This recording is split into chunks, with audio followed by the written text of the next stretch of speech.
beautiful souls, and welcome back to my channel, One Concussed Broad Healing. If you're new here, welcome. My name is Pam, and this channel is dedicated to talking about concussion, recovery from concussion and brain injury.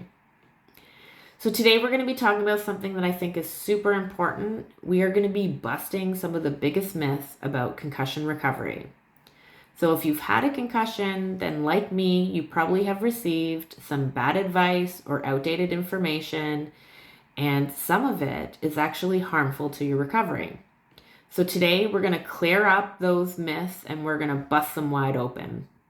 So make sure to stick around because at the end, I'll also be sharing what actually helps with recovery. So let's get into it.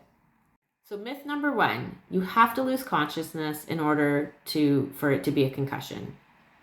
This is one of the most common misconceptions, and it's simply not true. The majority of concussions happen without the loss of consciousness. In my case, I did not lose consciousness with either one of my concussions. A concussion is simply a brain injury caused by the sudden impact or jolt to the head, which disrupts normal brain functioning. Even if you've never passed out, you can have a serious concussion. Okay, myth number 2 is you should just shake it off and push through. Nope. You're only going to make things worse. The fact is, our brain needs rest to heal. Pushing through symptoms like going back to work too soon or ignoring what your body is telling you is actually going to make things worse and prolong your recovery. This was my experience and has been my experience. And I believe it's because I pushed so hard and pushed through. I worked full time. I was working 35 hours a week. Plus I was in my final year of my university degree. So I was doing another 20 hours of work placement. And I had courses on top of that.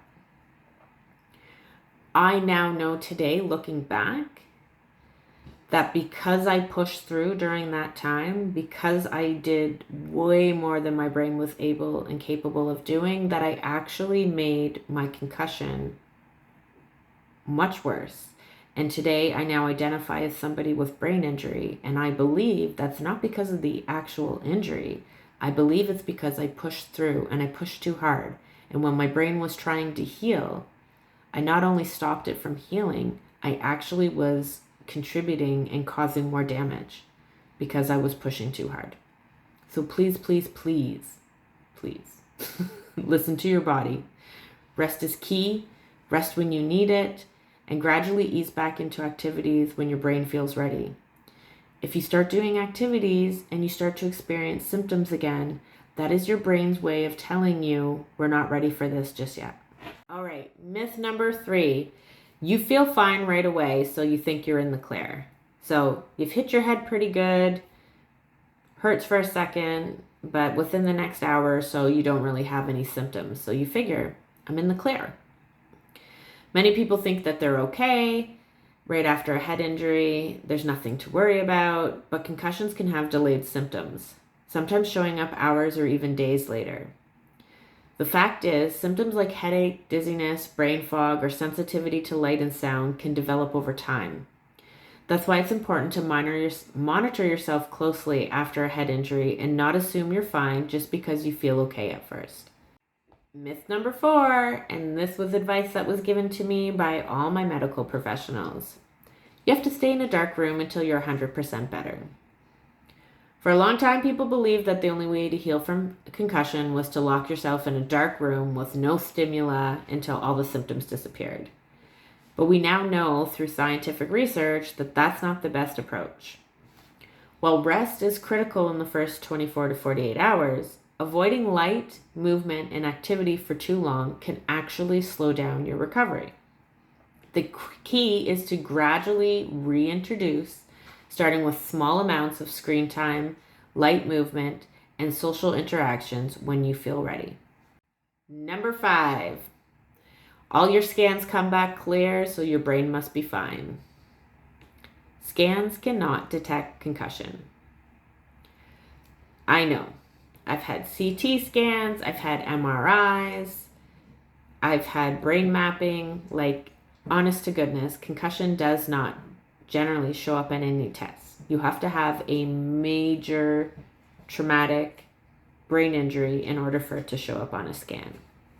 So a lot of people think, oh, well, my scan is fine. They come back normal. That means I don't have a concussion. But the truth is, standard brain scans usually cannot detect concussion because concussion affects brain function, not the structure of the brain.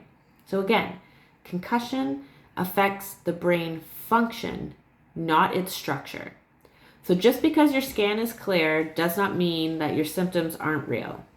Concussions are diagnosed based on symptoms and medical history, not just imaging. All right, so now that we've busted those myths, I want to quickly leave you and touch on very briefly some tools that you can actually use that will help your recovery.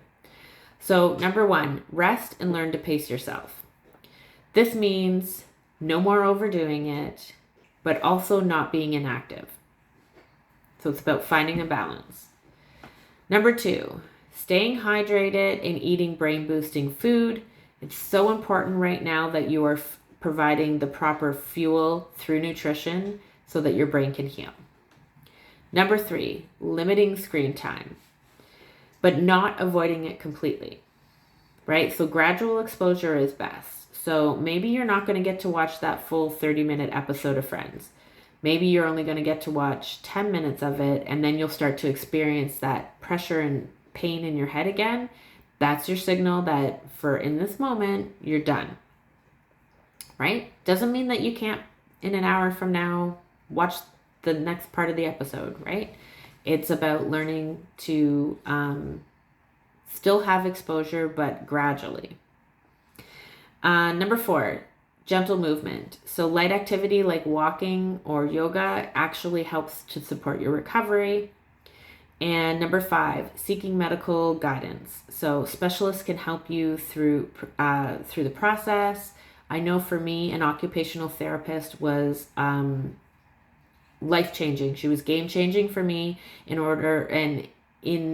the sense that she helped me learn how to pace myself. So there you have it. Concussions are real injuries, and proper recovery is so important. If you've been told any of these myths before, I really hope this video helps to clear some things up for you. All right, folks, so as I get ready to sign off, I'm going to ask you to comment and let me know what is the worst advice that you received around your concussion or brain injury recovery. Let's start a dialogue in the comments. And lastly, if you found this video helpful, if you could like, subscribe, and share it with somebody else who may need to hear this message, I do greatly appreciate your support. And as I get ready to sign off, I just want to remind you that you are not alone and recovery is possible. I'll see you in the next video. Have a very blessed day.